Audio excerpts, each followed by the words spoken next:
Bienvenidos a Relatos Escalofriantes. Esta noche te traigo historias que han aterrorizado a México durante generaciones.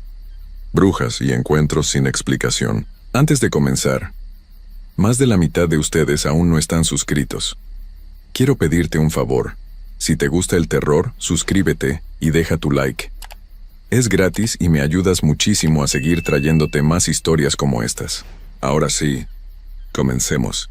Hay cosas en esta vida que no se pueden explicar con la razón. Hay sucesos que desafían todo lo que creemos saber sobre el mundo.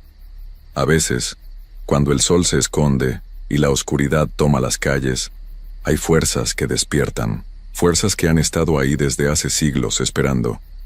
Y cuando alguien se cruza en su camino, ya no hay vuelta atrás. Esta es la historia de Pedro Ramírez, un hombre común y corriente de Tuxpan, Veracruz, que nunca creyó en leyendas. Hasta que la leyenda vino a buscarlo. Pedro vivía en una casa sencilla en las afueras de Tuxpan, cerca de donde las calles de piedra se vuelven de tierra y las luces públicas escasean. Era un hombre trabajador, de esos que se levantan antes del amanecer para ir al puerto a descargar pescado. Tenía 32 años, una esposa llamada Rosa y 2 niños pequeños que eran su alegría. Pedro no creía en fantasmas ni en aparecidos.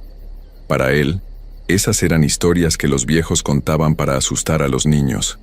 Historias sin fundamento, puras invenciones. Pero en Tuxpan, como en muchos pueblos de Veracruz, hay una leyenda que todos conocen. Una leyenda que se cuenta en voz baja, especialmente cuando cae la noche. Es la leyenda de la carreta de la muerte. Dicen que a medianoche, cuando las calles están vacías y el silencio es tan profundo que puedes escuchar tu propio corazón, se oye un sonido. Primero es lejano, casi imperceptible. El golpeteo de cascos de caballo sobre el pavimento. Luego viene el chirrido de las ruedas de madera sobre la tierra. Y después, si tienes la mala fortuna de estar cerca, puedes ver la silueta.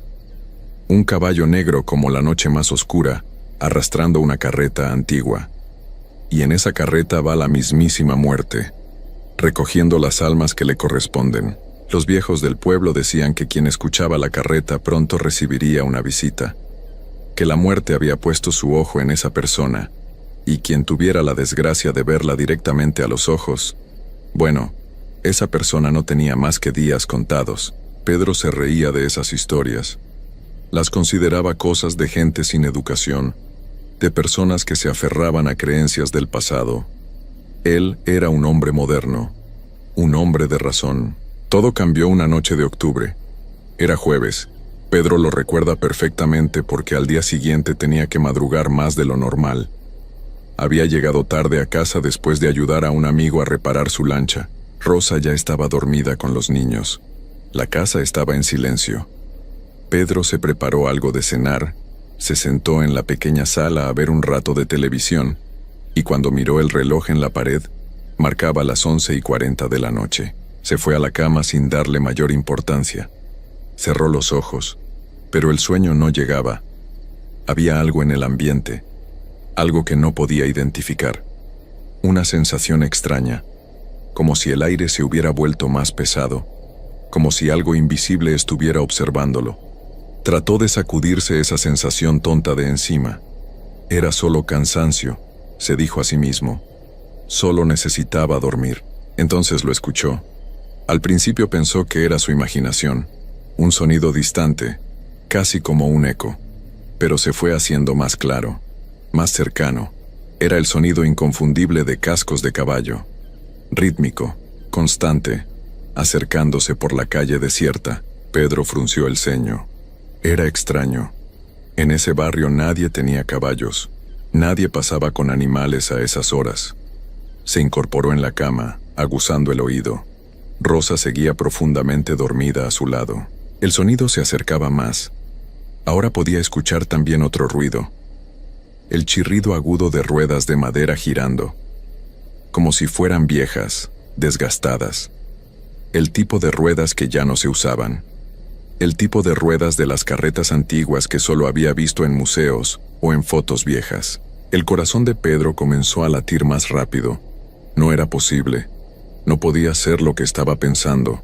Las leyendas eran solo eso, leyendas, mentiras, cuentos inventados, pero el sonido seguía ahí, cada vez más cerca de su casa, los cascos golpeando el pavimento con un ritmo que parecía sacado de una pesadilla, y ese chirrido constante, penetrante, que se le metía en la cabeza como una aguja.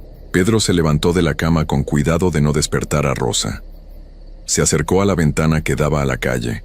Las cortinas estaban cerradas. Dudó un momento.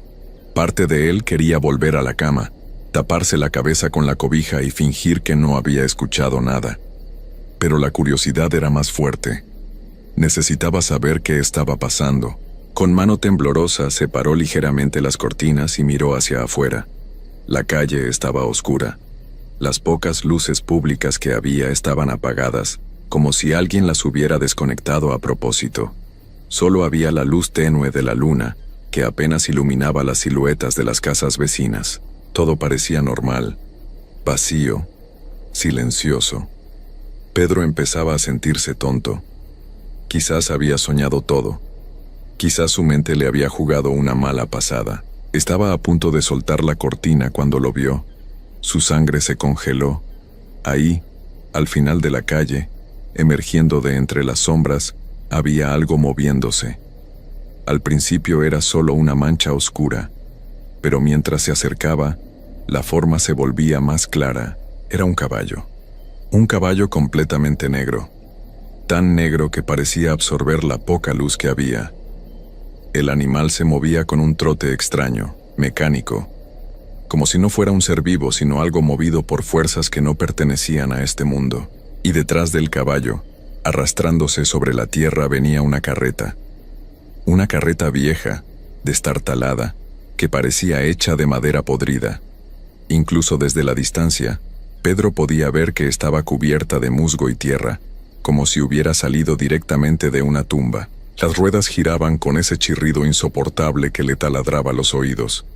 Y lo más terrorífico de todo era que no había nadie visible guiando al caballo. No había jinete, no había cochero.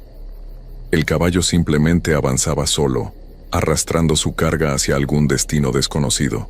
Pedro quería apartar la mirada. Quería gritar, quería correr, pero estaba paralizado. Sus ojos estaban clavados en esa visión de pesadilla que se acercaba lentamente a su casa. El caballo pasó justo frente a su ventana, tan cerca que Pedro pudo ver su ojo. Un ojo vacío.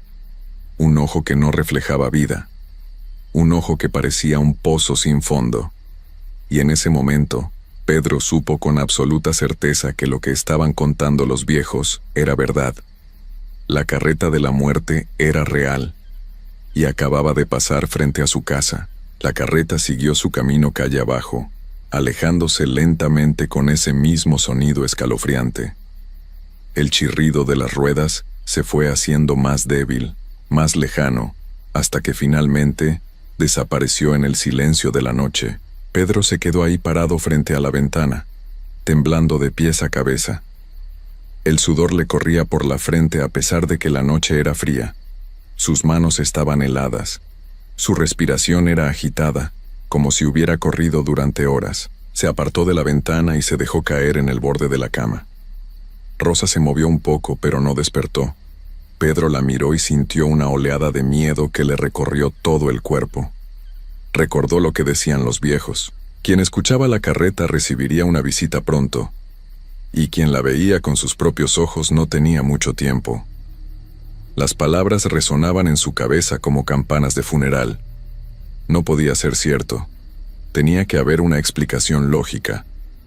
Tal vez había sido un sueño muy vívido. Tal vez estaba enfermo y tenía fiebre. Cualquier cosa menos aceptar que lo que acababa de ver era real. Pero en el fondo de su corazón, Pedro sabía la verdad. Sabía que no había estado soñando. Sabía que había visto algo que no debería existir. Y sabía que las leyendas no eran simples historias para asustar niños. Eran advertencias. Eran verdades que la gente había aprendido a lo largo de generaciones, y él las había ignorado, las había despreciado. Y ahora era demasiado tarde. No durmió nada esa noche. Se quedó sentado en la cama mirando la pared, esperando que amaneciera. Cuando los primeros rayos de sol entraron por la ventana, Pedro sintió un alivio momentáneo. La luz del día siempre hace que los miedos nocturnos parezcan menos reales. Se levantó, se preparó para ir al trabajo y besó a Rosa y a los niños antes de salir. Todo parecía normal. Todo parecía estar bien, pero no lo estaba. Pedro lo sabía. Mientras caminaba hacia el puerto, sentía que algo había cambiado. El mundo se veía igual, pero se sentía diferente. Como si una sombra invisible lo siguiera a todas partes. Como si unos ojos que no podía ver lo estuvieran observando constantemente. Trató de concentrarse en su trabajo, pero sus manos temblaban. Sus compañeros le preguntaron si se sentía bien. Él solo asintió y dijo que no había dormido bien. No podía contarles lo que había visto. No podía explicarles que había visto la carreta de la muerte. Pensarían que estaba loco. Los días pasaron. Pedro intentaba actuar con normalidad. Jugaba con sus hijos cuando llegaba a casa. Hablaba con Rosa sobre cosas cotidianas. Pero por dentro estaba aterrorizado. Cada noche esperaba escuchar de nuevo ese sonido, los cascos del caballo, el chirrido de las ruedas. Y algunas noches, cuando todo estaba en silencio, le parecía escucharlo a lo lejos. Un eco fantasmal que lo hacía saltar de la cama y correr a la ventana. Pero nunca volvió a ver nada. Una semana después de aquella noche, Pedro empezó a sentirse mal. Al principio fueron dolores de cabeza leves. Luego vino el cansancio. Un cansancio profundo que no se iba ni durmiendo. Rosa insistió en que fuera al doctor, pero Pedro se negó. Sabía que ningún doctor podría ayudarlo. Sabía que lo que tenía no era una enfermedad del cuerpo. Era algo mucho peor. Era la marca de la muerte. Los dolores de cabeza se volvieron más intensos. Pedro empezó a tener fiebre. Dejó de ir al trabajo. Se quedaba en cama la mayor parte del día, sudando, temblando, sintiendo cómo sus fuerzas se escapaban como agua entre los dedos. Rosa estaba desesperada. No entendía qué le pasaba a su esposo. Los niños preguntaban por qué papá no jugaba con ellos. Pedro apenas podía responder. Apenas podía mantener los ojos abiertos. Una noche, mientras yacía en la cama con fiebre alta, Pedro escuchó el sonido de nuevo, pero esta vez no venía de la calle. Venía de dentro de la casa, los pasos lentos de algo que se acercaba, el chirrido de algo arrastrándose. Pedro intentó moverse, pero su cuerpo no respondía. Intentó gritar, pero ningún sonido salió de su garganta. Solo podía quedarse ahí, paralizado, escuchando cómo esos pasos se acercaban a su habitación. La puerta se abrió lentamente. No había nadie visible, pero Pedro podía sentir una presencia fría, una presencia antigua, una presencia que olía a tierra húmeda y a flores marchitas. La temperatura de la habitación bajó tanto que Pedro podía ver su propio aliento, y entonces la vio. Una figura alta, envuelta en una capa negra.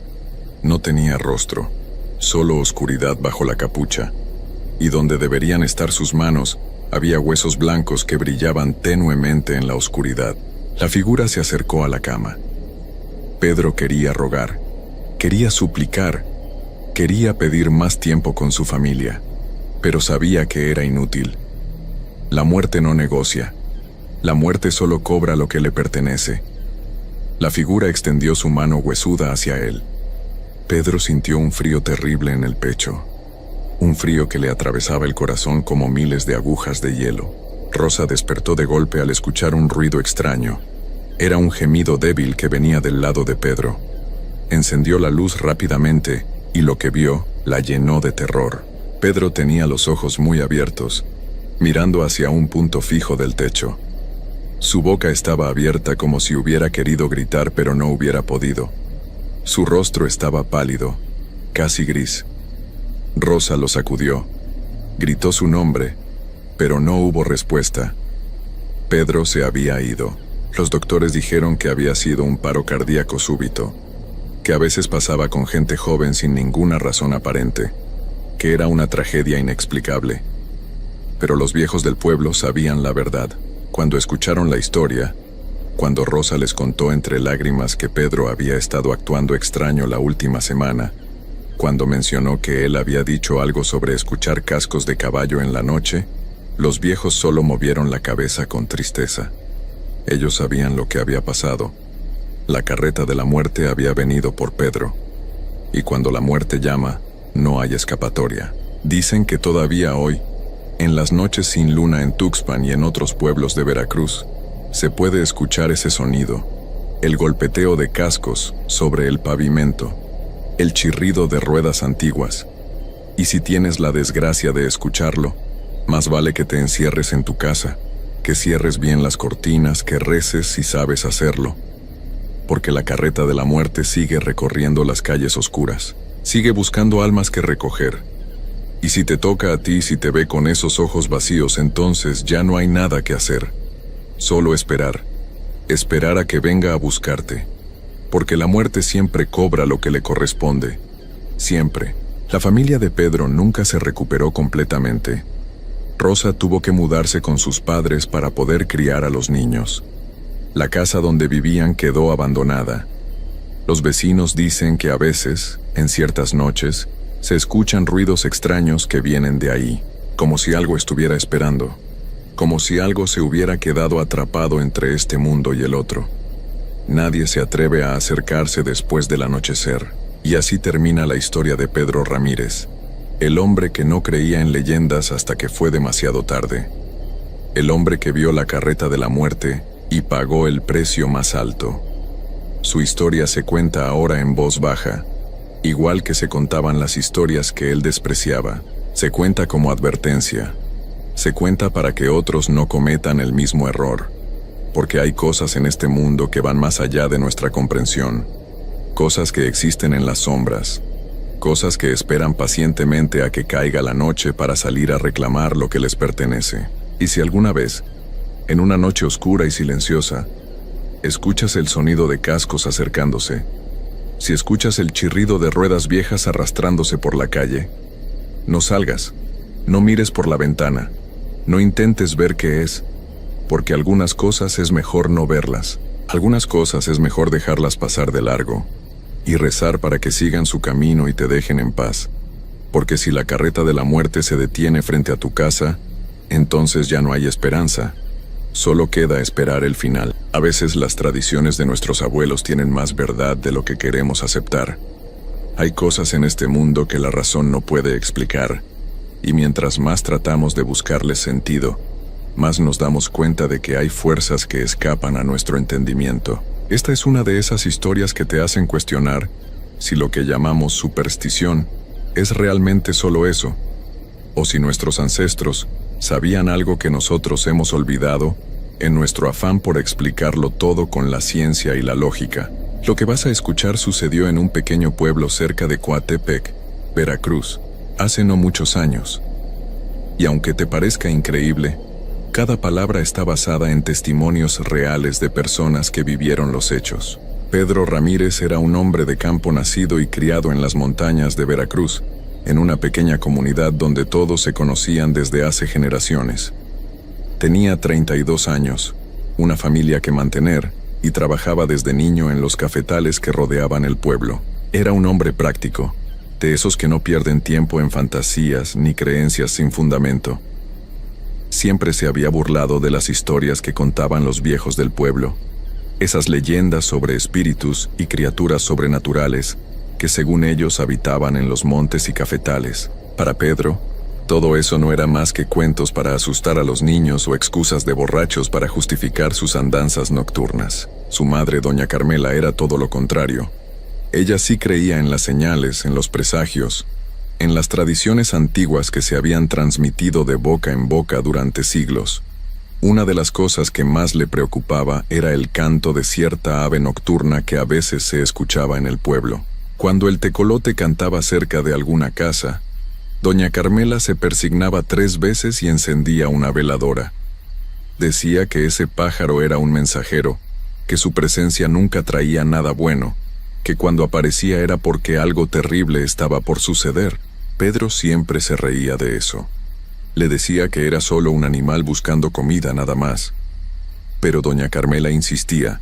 Le contaba la vieja leyenda que le habían contado sus abuelos, sobre cómo ese pájaro había aprendido a reconocer el olor de la desgracia, y se acercaba a las casas de aquellos cuyo destino estaba sellado. Todo cambió una noche de octubre. Pedro regresaba tarde de trabajar en los cafetales. El camino de tierra que llevaba a su casa atravesaba un tramo oscuro rodeado de árboles antiguos, donde la luna apenas se filtraba entre las ramas. Conocía ese camino de memoria. Lo había recorrido miles de veces, de día y de noche, solo y acompañado.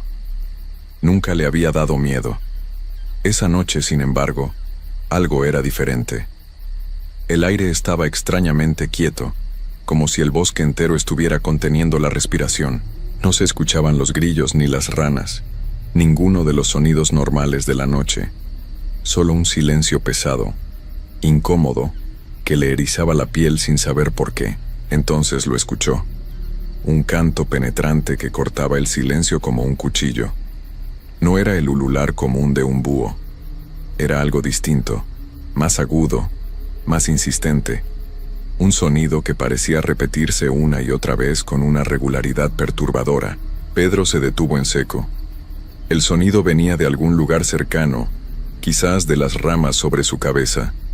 Miró hacia arriba, pero la oscuridad era demasiado densa para distinguir algo. El canto continuaba, implacable, y ahora Pedro sentía cómo su corazón latía más rápido. Se dijo a sí mismo que era ridículo tener miedo de un simple pájaro, que estaba dejando que las historias de su madre le afectaran la mente. Aceleró el paso, queriendo alejarse de ese lugar lo más rápido posible, pero el canto lo seguía. A cada paso que daba, el sonido parecía moverse con él, manteniéndose siempre a la misma distancia, como si el ave estuviera volando de árbol en árbol siguiéndolo. Pedro empezó a sudar frío a pesar de que la noche era templada. Sus manos temblaban ligeramente mientras apretaba la linterna que llevaba. La luz débil apenas iluminaba unos metros adelante, creando sombras que parecían moverse y retorcerse a los lados del camino. El canto se hizo más fuerte, más cercano, y Pedro pudo sentir una presencia invisible que lo observaba desde la oscuridad. Era como si miles de ojos estuvieran fijos en él, estudiándolo, esperando algo. Cuando finalmente llegó a su casa, entró rápidamente y cerró la puerta con fuerza. Su esposa, María, se asustó al verlo pálido y sudando. Le preguntó qué le pasaba, pero Pedro no quiso hablar. Se sirvió un vaso de agua con manos temblorosas y se sentó en silencio tratando de calmarse. No le contó sobre el pájaro. No le mencionó el canto que lo había seguido. No quería parecer un cobarde. No quería admitir que algo tan simple le había causado tanto miedo. Se dijo que había sido su imaginación, que el cansancio del trabajo le había jugado una mala pasada. Mañana todo volvería a la normalidad, pero a la noche siguiente, el canto volvió. Esta vez no estaba en el camino. Estaba justo afuera de su casa. Pedro lo escuchó a través de la ventana de su habitación, ese mismo sonido agudo y persistente que le helaba la sangre. Se levantó de la cama y se asomó por la ventana, tratando de ver algo en la oscuridad del patio. Durante varios minutos permaneció ahí, inmóvil, escuchando ese canto que parecía no tener fin. María también se despertó, y cuando escuchó el sonido, su rostro palideció. Ella conocía las historias, ella sabía lo que significaba. Tomó la mano de Pedro y le suplicó que no saliera, que se quedara adentro, que encendiera velas y rezara. Pero Pedro seguía siendo terco. Tomó una lámpara y salió al patio decidido a encontrar a ese maldito pájaro y ahuyentarlo de una vez por todas. El patio estaba vacío. La luz de la lámpara iluminaba los árboles frutales, la cerca de madera, el pequeño gallinero. Pero no había ningún ave visible. El canto, sin embargo, continuaba, y ahora Pedro se dio cuenta de que venía de todas direcciones a la vez. Era imposible ubicar su origen. Giraba la cabeza de un lado a otro, buscando desesperadamente la fuente del sonido, pero era como si el canto emanara del aire mismo, rodeándolo, envolviéndolo. Un escalofrío le recorrió la espalda. Por primera vez en su vida, Pedro sintió un miedo genuino, primitivo, el tipo de miedo que te dice que estás en presencia de algo que no deberías estar viendo. De repente, el canto cesó. El silencio que siguió fue aún más aterrador. Pedro se quedó parado en medio del patio, con la lámpara en la mano, esperando, conteniendo la respiración. Entonces escuchó un sonido diferente, un aleteo suave justo detrás de él. Se dio vuelta rápidamente y por un instante, a la luz temblorosa de la lámpara, vio un par de ojos amarillos que brillaban en la oscuridad.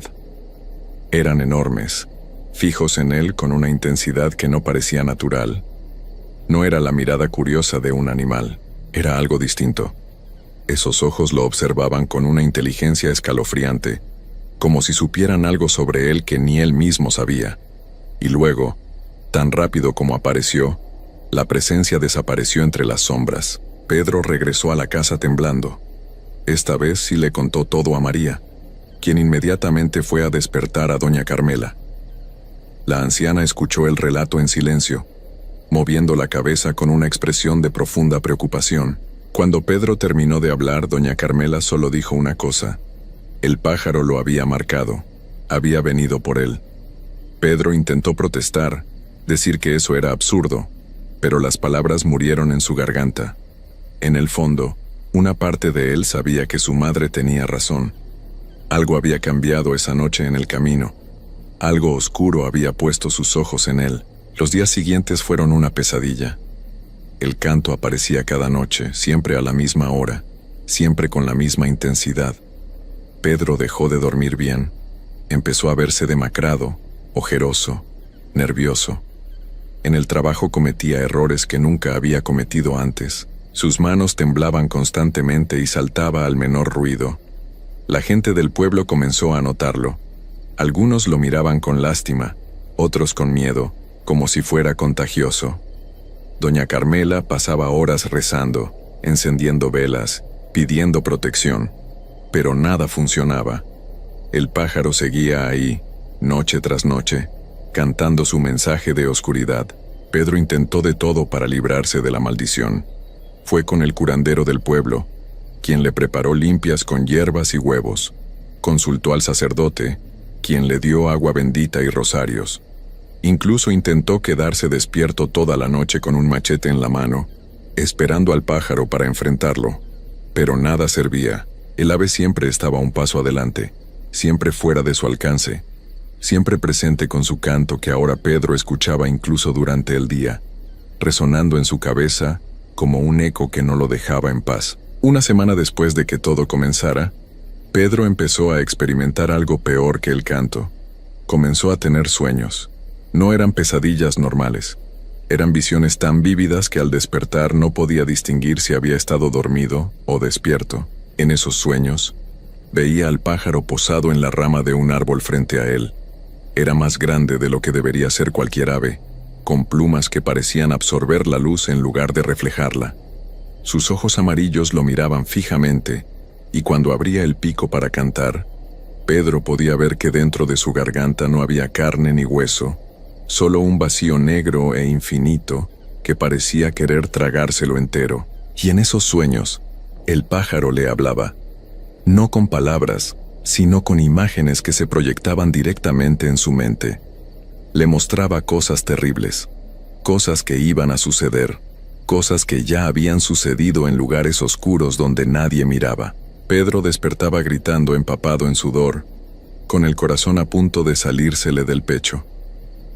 María ya no sabía qué hacer.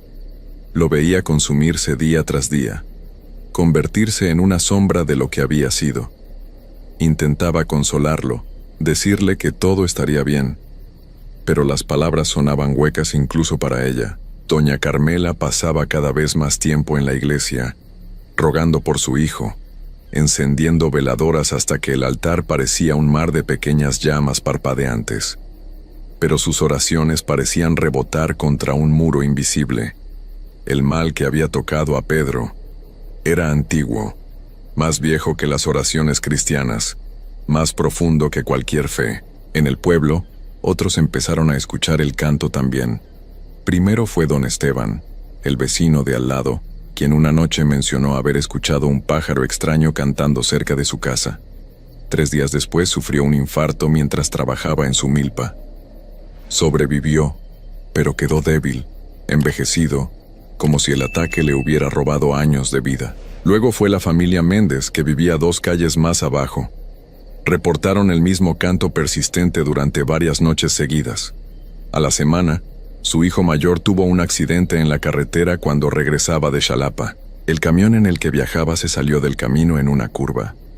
No fue el único que sufrió consecuencias en ese accidente, pero él recibió la peor parte. La gente del pueblo comenzó a hablar en voz baja, a mirarse entre ellos con rostros preocupados. El pájaro estaba cazando. Pedro sabía que él había sido el primero. El pájaro lo había elegido primero a él, y de alguna manera, por estar cerca, otros también estaban siendo marcados. La culpa lo consumía tanto como el miedo. Se sentía responsable de la desgracia que estaba cayendo sobre su comunidad. Dejó de salir de su casa excepto cuando era absolutamente necesario. Se la pasaba sentado en la oscuridad de su sala, mirando la pared, escuchando ese canto que ahora era constante en su cabeza. Ya ni siquiera necesitaba que fuera de noche. El sonido estaba con él siempre, una presencia invasiva que había hecho nido en su mente, y desde ahí controlaba cada uno de sus pensamientos. María encontró a su esposo hablando solo varias veces. Al principio pensó que estaba rezando, pero cuando se acercó lo suficiente, se dio cuenta de que estaba conversando con algo, respondiendo a preguntas que solo él podía escuchar. Sus ojos tenían una mirada perdida, como si estuviera viendo algo que existía en otra dimensión, invisible para todos los demás. Cuando ella le hablaba, Pedro tardaba varios segundos en reaccionar, como si tuviera que viajar desde muy lejos para volver a la realidad. Y cuando finalmente la miraba, María podía ver que cada vez quedaba menos del hombre con el que se había casado.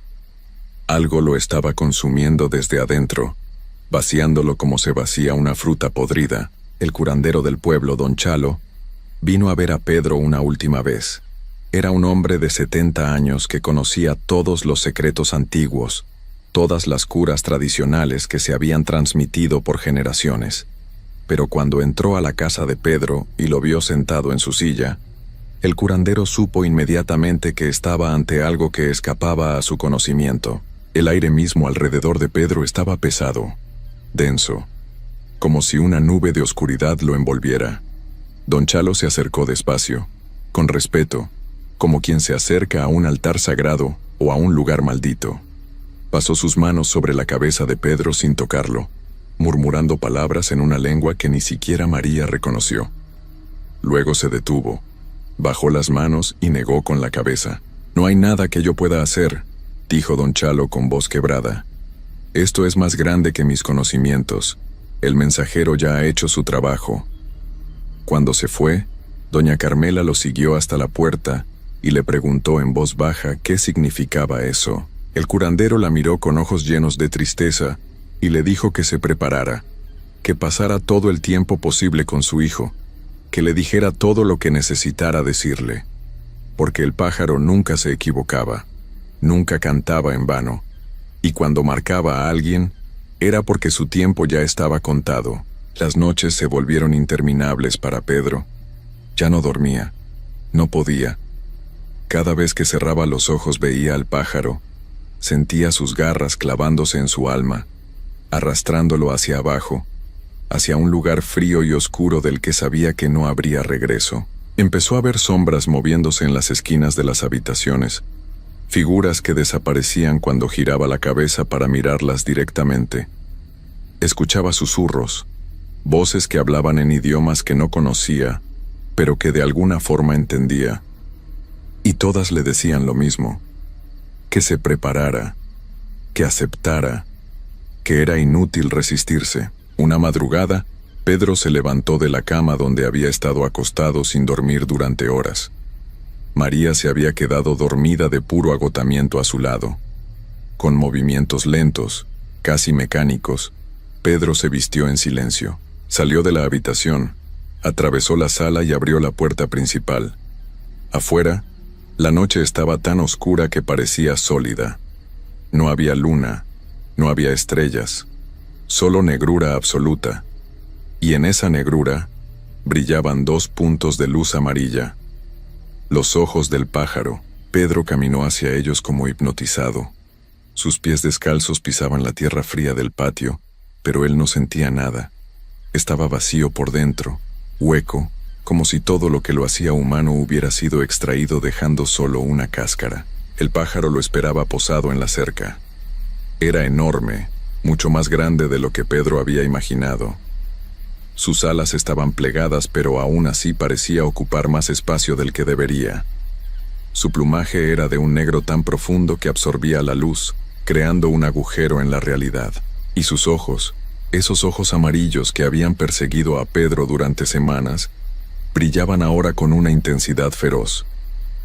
El ave ladeó la cabeza, observándolo, y Pedro supo con absoluta certeza que esta criatura había existido desde antes de que los humanos caminaran sobre la tierra. Había visto imperios levantarse y caer. Había sido testigo de millones de muertes, y ahora lo miraba a él con la misma indiferencia con la que había mirado a todos los demás a lo largo de los siglos. El pájaro abrió el pico y cantó. Pero esta vez el sonido no era aterrador. Era casi hermoso en su tristeza, una melodía que hablaba de finales inevitables, de ciclos que se cierran, de la naturaleza transitoria de todas las cosas. Pedro sintió algo romperse dentro de él, una última resistencia que se desmoronaba como arena. Cayó de rodillas en el patio, con lágrimas corriendo por sus mejillas, aunque no sabía si eran de miedo o de una extraña paz que comenzaba a invadirlo. El pájaro extendió sus alas, enormes alas que parecían cubrir todo el cielo, y en ese momento Pedro entendió. No había escapatoria. Nunca la había habido. Desde el momento en que escuchó ese primer canto en el camino, su destino había quedado sellado. A la mañana siguiente, María encontró a Pedro en el patio. Estaba sentado contra la cerca, con los ojos abiertos mirando al cielo, pero sin ver nada. Su corazón todavía latía, su pecho todavía subía y bajaba respirando, pero Pedro ya no estaba ahí. Su mente se había ido a algún lugar lejano del que no regresaría. Los doctores que vinieron después dijeron que había sufrido un colapso nervioso severo, un quiebre psicológico total. Lo llevaron a un hospital en Xalapa, donde pasó semanas sin responder a ningún estímulo, sin reconocer a nadie, sin hablar. Doña Carmela iba a visitarlo todos los días. Tomaba su mano y le hablaba, pero los ojos de su hijo permanecían vacíos, perdidos en algún horizonte que solo él podía ver. Nunca se recuperó. Los meses pasaron y Pedro siguió igual, atrapado en su propio mundo de silencio y oscuridad. María intentó cuidarlo cuando finalmente lo dejaron regresar a casa, pero era como cuidar a un extraño que tenía el rostro de su esposo, el hombre que ella había conocido, que se reía y trabajaba y soñaba con un futuro mejor. Ese hombre había desaparecido la noche que el pájaro finalmente vino a reclamar lo que había marcado como suyo. En el pueblo, la gente dejó de hablar del asunto. Era demasiado perturbador, demasiado cercano. Pero todos habían escuchado las historias desde niños, las mismas historias que Pedro había ignorado durante años, y ahora esas historias habían cobrado vida de la manera más terrible posible. Por las noches, cuando escuchaban el canto de algún pájaro desconocido, la gente cerraba sus ventanas, encendía sus velas y rezaba para que ese sonido se alejara de sus casas, porque todos sabían lo que significaba. Todos sabían que el mensajero nunca descansaba, que seguía ahí afuera en la oscuridad, buscando, esperando, eligiendo a su próxima víctima. Doña Carmela vivió solo 2 años más después de lo que le pasó a su hijo. Murió con el corazón destrozado, susurrando oraciones hasta su último aliento. En su funeral, algunos juraron haber escuchado el canto de un pájaro desconocido entre los árboles del cementerio. Nadie se atrevió a buscarlo. Nadie quiso comprobarlo. Solo aceleraron la ceremonia y regresaron a sus casas antes de que cayera la noche. Pedro todavía vive, si a eso se le puede llamar vivir. Pasa sus días sentado junto a la ventana de su casa, mirando hacia el monte, esperando algo que quizás nunca llegue, o que quizás ya llegó hace mucho tiempo. María se ha convertido en su sombra, cuidándolo sin esperanza, sabiendo que el hombre que amó se fue hace años y nunca volverá, y en las noches, cuando el viento sopla entre los cafetales y los árboles susurran secretos antiguos, a veces se puede escuchar un canto que corta el silencio como una advertencia, como un recordatorio de que hay cosas en este mundo que están más allá de nuestra comprensión, más allá de nuestro control. El mensajero sigue ahí, siempre ha estado ahí, y seguirá estando cuando todos nosotros nos hayamos ido. Porque hay fuerzas en este mundo que existían antes que nosotros, y que seguirán existiendo después. Y lo único que podemos hacer es rezar para que cuando llegue nuestro momento, cuando escuchemos ese canto en la oscuridad, tengamos la fortaleza que Pedro no tuvo. O quizás no haya fortaleza posible. Quizás lo único que queda es rendirse a lo inevitable, aceptar que somos solo parte de un ciclo mucho más grande y antiguo de lo que jamás podremos imaginar. La casa de Pedro todavía está ahí, en las afueras del pueblo. La gente pasa caminando rápido frente a ella, sin mirar demasiado tiempo hacia sus ventanas oscuras. Los niños han aprendido a no jugar cerca, y cuando cae la noche y las sombras se alargan, nadie se atreve a acercarse, porque todos saben que esa casa ya no le pertenece a los vivos. Le pertenece al mensajero, a ese guardián de umbrales que marca a los elegidos y los arrastra hacia la oscuridad. Y si alguna noche escuchas un canto extraño afuera de tu ventana, un sonido que no reconoces pero que te hiela la sangre, no salgas a investigar. Cierra tus ojos, reza si sabes hacerlo, y espera a que pase. Porque si el mensajero te ha encontrado, si has sido marcado, no hay nada en este mundo ni en el otro que pueda salvarte de lo que viene. Lo único que queda es esperar el momento en que tu tiempo se acabe, en que tu mente se quiebre y seas arrastrado al mismo lugar vacío donde Pedro permanece atrapado para siempre, entre la vida y algo mucho peor que la muerte. Esta es la historia que todavía se cuenta en Veracruz, en los pueblos donde las tradiciones antiguas no han muerto, donde la gente recuerda que hay cosas que deben ser respetadas, temidas, nunca ignoradas. Pedro Ramírez de Coatepec aprendió esa lección de la manera más cruel posible, y su historia permanece como advertencia para todos aquellos que creen que el mundo moderno ha borrado los misterios oscuros que siempre han acechado en las sombras. El mensajero espera, siempre espera, y algún día, quizás mañana, quizás en años, vendrá por ti también.